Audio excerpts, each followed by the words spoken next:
Based on the sensationalism of many of the people in this room, you would think we deported a candidate for Father of the Year.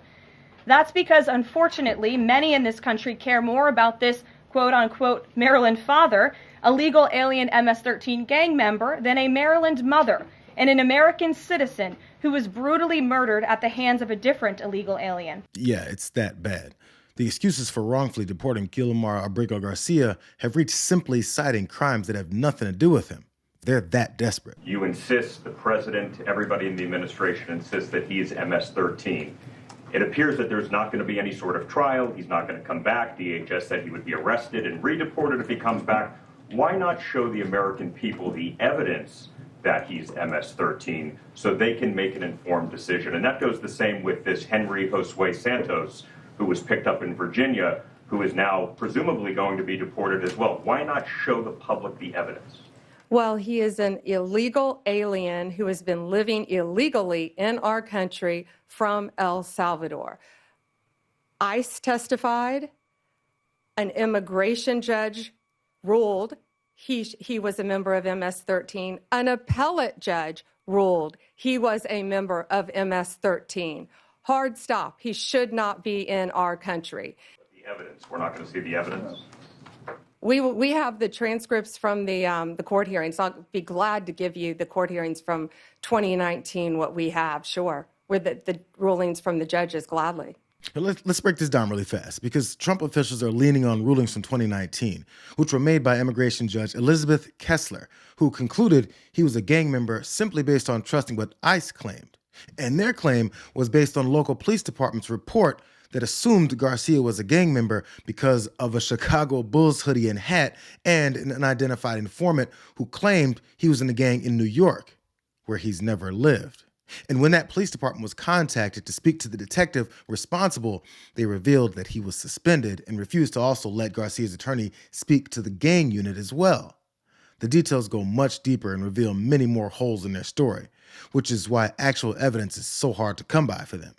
But despite all that, they want people to forget that the appellate and Supreme Court already ruled that he must be returned. The judges ordered depositions from several top Trump administration officials, and she's put federal lawyers on notice to cancel vacations and cancel appointments, that it is all hands on deck. His attorneys argue the Department of Justice is defying a judge's orders, refusing to turn over even basic information about what's being done by the Trump administration to return Abrego Garcia. A previous court order in 2019 protected him from being sent to El Salvador, from which he'd fled years earlier. Federal Judge Paula Zinnes blistered Trump administration lawyers for not following her prior orders, saying every day Mr. Abrego Garcia is detained at the Salvadoran prison is another date of irreparable harm, and that she has no tolerance for gamesmanship or grandstanding. The reason this administration is choosing to die on the hill of claiming Garcia as a gang member is because it's all they've got after refusing to provide due process to Garcia, and apparently countless other people. And the pressure is building as Americans watch the results of fascism taking hold. Are you going to bring that guy back from El Salvador? Yeah. Are you? Yeah. Why not? Well, because that's not a power of Congress. The Supreme Court said to bring him back. Judges are. And the president is upholding the Constitution. He's defined the You're on the Constitution. Judiciary Committee. Trump don't care. If I get an order to pay a ticket for $1,200 and I just say no, does that stand up? Because he's got an order from the Supreme Court and he's just said no. Yeah. He just said screw it. I'll be able to answer your question. You ignored my letter. Guatemala mine too. Or El Salvador is an independent country. The president Speak up, please. We can't hear you. The president of that country is not subject to our U.S. Supreme Court. Trump wanted to bring him back.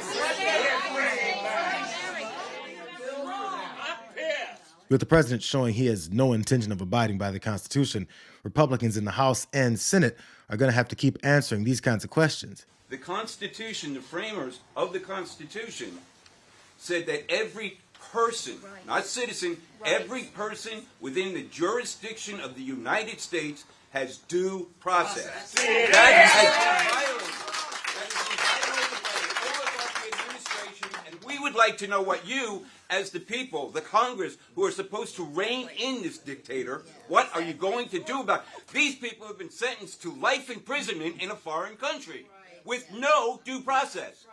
Our government cannot do anything. Why won't you do your job, Senator? It's why obeying the Supreme Court. Trump's not obeying the Supreme Court. He just ignores them. Yeah, screw it. He's doing whatever he wants. I'd be okay with that. He's rolling around allowing it to happen. The 91-year-old Senator Chuck Grassley didn't know what to say or where to find his spine. So a man in what appeared to be a MAGA hat got his attention one more time. A constitutional crisis exists when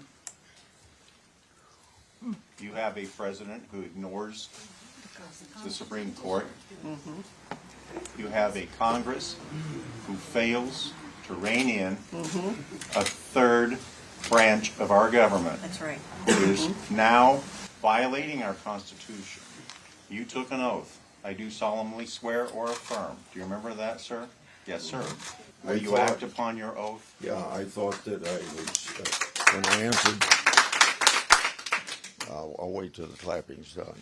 I thought when I answered this guy's question, I was doing what the Constitution requires. I'm trying to recapture the constitutional authority of Article 1, Section 8, one of the 18 powers of Congress to regulate interstate and foreign commerce by introducing the bill, which is a bipartisan bill, to make some of the mistakes that Democratic Congresses made in 1963 and 1974. It's beginning to get really ugly in local districts.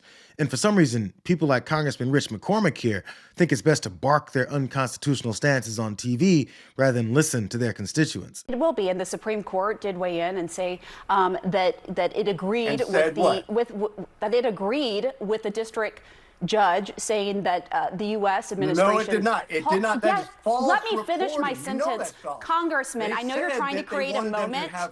I understand you're trying to create a moment right now to try to get pickup, and that's self-serving. That's not serving our viewers. I think we know who's trying to commit the moment here. We know that. No, what I am laying out here is facts. The Supreme Court, the 4-page opinion, agreed with the lower court judge that the administration should, quote unquote, facilitate his return. Now, in terms of effectuate, it left it to the lower court to clarify, and it said that the president, everyone can read it, it's online. When your entire party's platform and agenda is based on lies and illegal activities, lying and covering for it is all you can rely on. So I'm just trying to figure out how this creepy looking guy thinks anyone will be on his side with that kind of attitude and lack of evidence to back up all of his claims. It's purely a belief that his superiority complex should supersede the Constitution. It's what this movement thrives off of. And maybe Americans are finally getting tired of it. When you hear the president and his top officials suggest that they could simply ignore the court orders here from this federal judge, do you think that is an example of the executive branch overstepping its authority? No, in this case, I think it's been very clear. There has been a process. You can say it's not due process, but actually he has appealed his deportation. He lost that appeal. He was going to be deported. Whether he should have gone to El Salvador or not is really the one a question. When it comes to the due process, he did have due process, and he appealed it, and he still lost that. He was deported, perhaps to El Salvador by mistake. Right. He didn't have due process. What do you consider due process? Well, he didn't go before a judge before he was taken off the street and then sent to a mega prison in El Salvador.